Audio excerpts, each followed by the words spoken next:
ज्यादा बातचीत के लिए अपने मेहमानों का रुख करते हैं। अमरिंदर शर्मा हमारे साथ बीजेपी से जुड़े हुए हैं, संजय गुप्ता हमारे साथ कांग्रेस से हैं, एसटी हसन हैं एसपी से हमारे साथ हैं, वरिष्ठ पत्रकार धर्मेंद्र पांडे भी हमारे साथ इस समय जुड़ गए हैं और आजाद खालिद हमारे सीनियर न्यूज एडिटर भी हमारे साथ हैं। तो हो गया है उसका, अब हर साल ढोल पीट करके और उसको सिर्फ चुनावी फायदे के लिए इस्तेमाल करना, वो भी कहीं नहीं की बाबर जितना दोषी था राम मंदिर को तोड़ करके बाबरी मस्जिद बनाने के लिए, उतने ही दोषी वो लोग हैं जो राम जी के नाम पे तो सरकार में आ गए, 4 साल सत्ता का सुख भी भोग लिए, 17 नहीं 20 राज्यों में सरकार बना लिए, लोकसभा से राज्यसभा तक पूरी रूप से बहुमत पा लिए, लेकिन राम मंदिर कोर्ट बनाएगा। आजाद खालिद जी, क्या आपको भी ऐसा लगता है कि कार्ड उस समय खिला गया था कि अगर पिछले 20 साल के अंदर 2014 तक कुछ नहीं हुआ तो एक बार और सही इसका इस्तेमाल कर लें हम?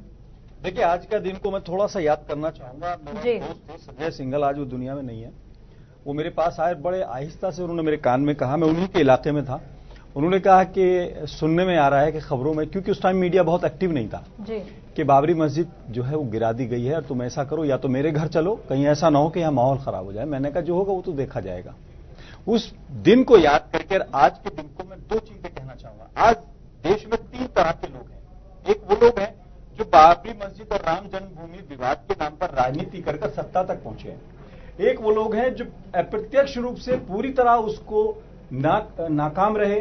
राजनीति उन्होंने भी की, ताला खुलवाया, ताला गिरवाया, मूर्ति रखवाई, लेकिन वो फेल हो गए और वो एक्सपोज नहीं हो पाए।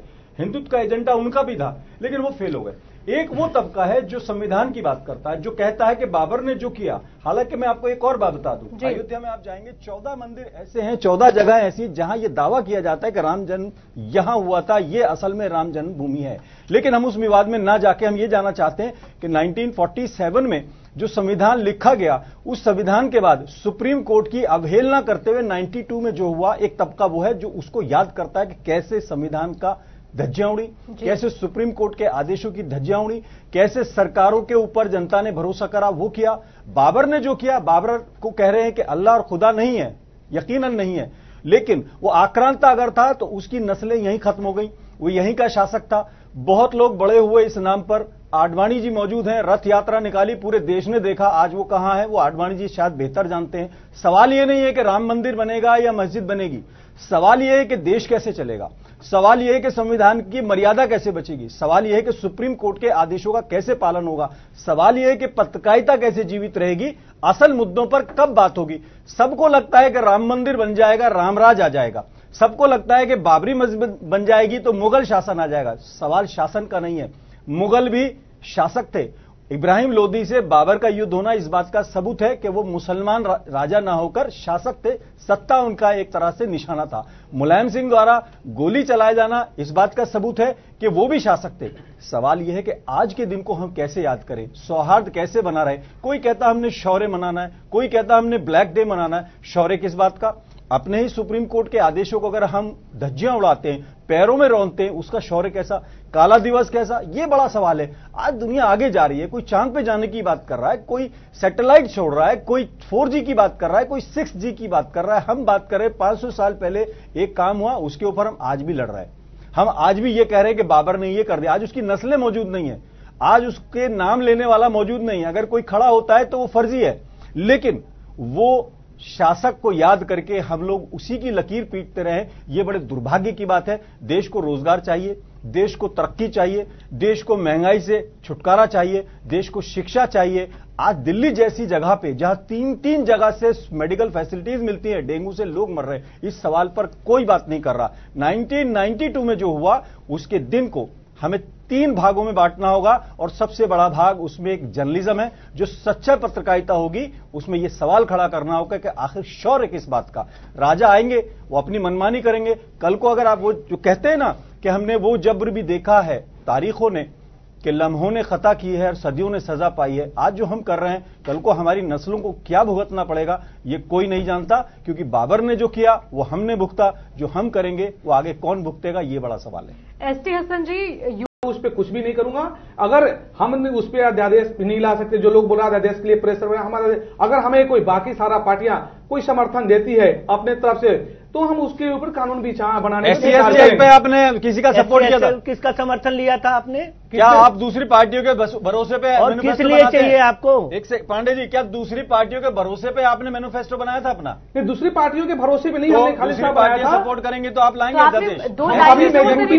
मेजोरिटी में नहीं है, इसमें से हम कर रहे हैं। नहीं, दो शब्द जोड़ देने थे ना उसमें कि बाकी दलों के समर्थन से बनाएंगे मंदिर। नहीं, हमने मैनिफेस्टो में तो ये था कि हम जब सरकार में आएंगे पूर्ण रूप से ताकत में होंगे, अभी तो अभी पूर्ण रूप से राज्यसभा में हम नहीं है। अमरेश जी, राज्यसभा भी आपकी पूरी हो चुकी है। राज्यसभा में आपने उपसभापति का चुनाव जो है ना बिना किसी उसके जीता है। राज्यसभा में भी आपकी ताकत है, या आपकी कोई और भी मंशा? नेपाल वगैरह अफगानिस्तान में तो सरकार बनानी नहीं आपको?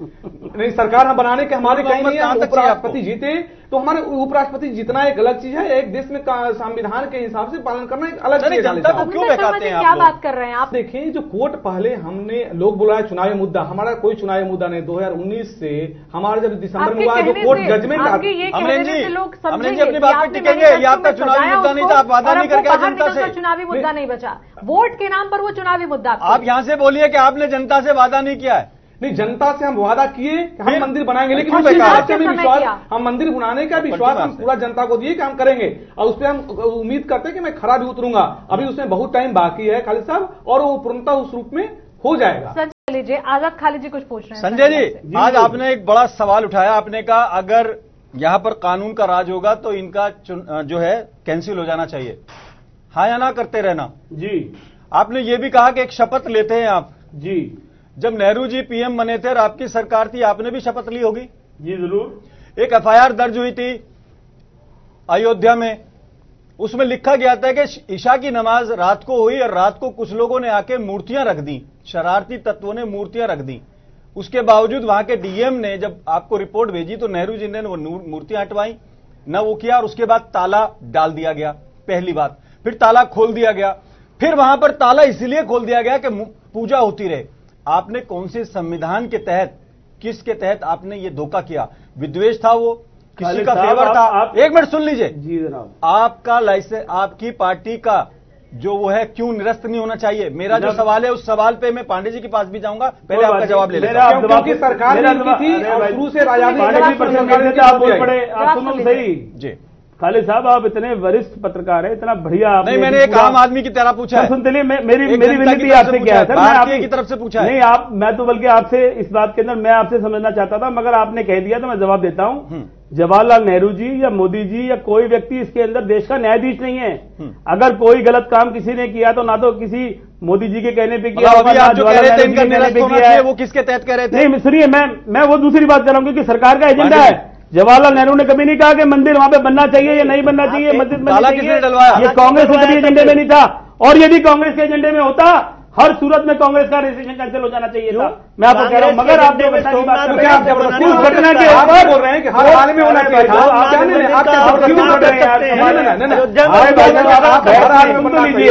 हर हाल में क्या जबरदस्ती? नेहरू सरकार